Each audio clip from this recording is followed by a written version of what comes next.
Coming right up, a special edition of Straight Talk, a conversation with Lewis Clark, president of the Government Accountability Project.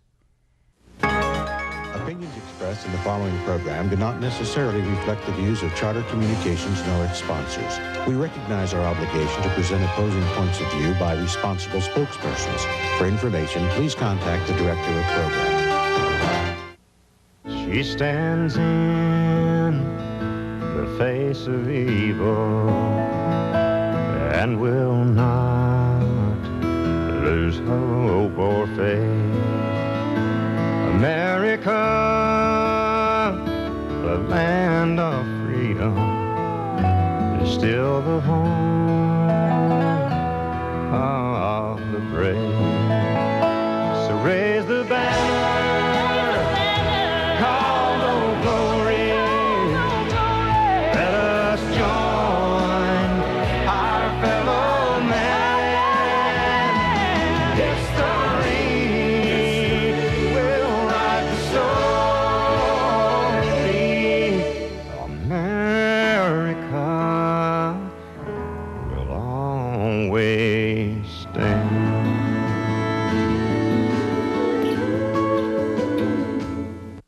Straight Talk is brought to you in part by Southern California Edison. For over 100 years, life powered by Edison. The Press Telegram, your local news leader for over 100 years. And Long Beach Magazine. Coastal Living, City Style.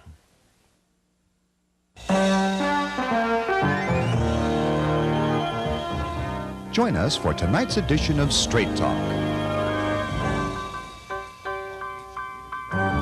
And now your host, Art Levine.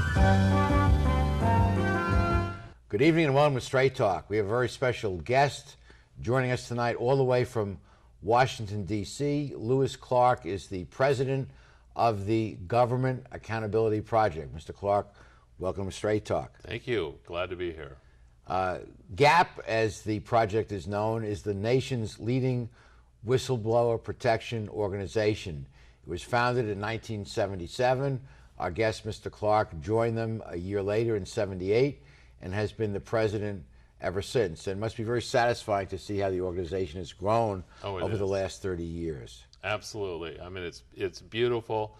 It's a form of really, a great appreciation in terms of my life. I mean, I can't believe how great it feels. Our guest is an attorney, and GAP provides legal counseling to whistleblowers, legal services, but he also is an ordained minister, and sometimes whistleblowers' lot is not the happiest one, and they need some counseling. Oh, absolutely.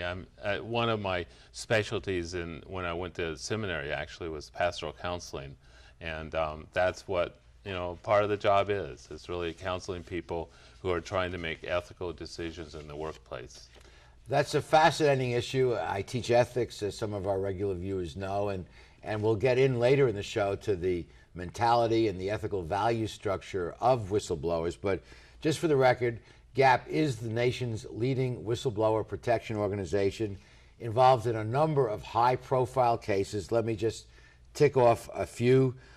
GAP was involved in exposing Paul Wolfowitz's wrongful actions as World Bank president, involved in Dr. James Hansen, NASA's top climate scientist, who revealed he was pressured by the White House not to speak out about global warming dangers, an FDA scientist whose Senate testimony prompted the recall of a significant arthritis drug that had negative side effects causing heart attacks, and a former official of the Climate Change Science Program who exposed that the Bush White House had been editing scientific global warming reports, ultimately causing the resignation of the editor of those reports. So these are very, very important cases. Oh, yes. I mean, the one thing about it is that whistleblowing really can have an enormous impact nationally if the right people step forward and take that risk. And Now, do the whistleblowers come to you, or do you reach out to the whistleblowers? well, no, we have so many whistleblowers coming to us that we don't have time to even reach out. I mean, we only can take about 1 out of 20 people who actually come to us. Is that because of manpower limitations, or because, like attorneys who take contingency fee cases, they screen them and decide which ones are the most likely successful, and they take those? Do you do something like that? We have to do that, sure. And because everyone who makes contributions to the project, they want to make sure that their contributions are going to cases that are really going to make a difference. And so, unfortunately, there are many cases that come to us where the issue is completely unimportant in terms of, like maybe the boss using the Xerox machine or something, and Yes. personally, that sort of Yeah. thing. So there's unimportant. Other people blow the whistle, but the case has been going on for 15 years, and you couldn't begin to unravel it. Other people perhaps aren't whistleblowers, at least in our estimation, or after we do an investigation, we decide that we don't agree with their position. We don't agree that there was wrongdoing. So we have all those things are factors.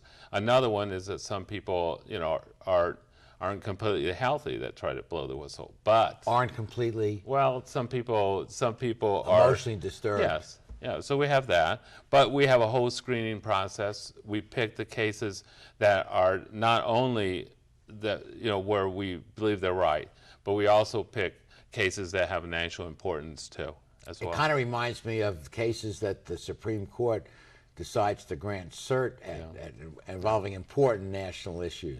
Yeah. But it's also very sad for a lot of the cases that have merit that we have to turn down. We refer them to, we have a lot of attorneys, volunteer attorneys, and attorneys who have a lot of experience, and we do refer people to attorneys who are good.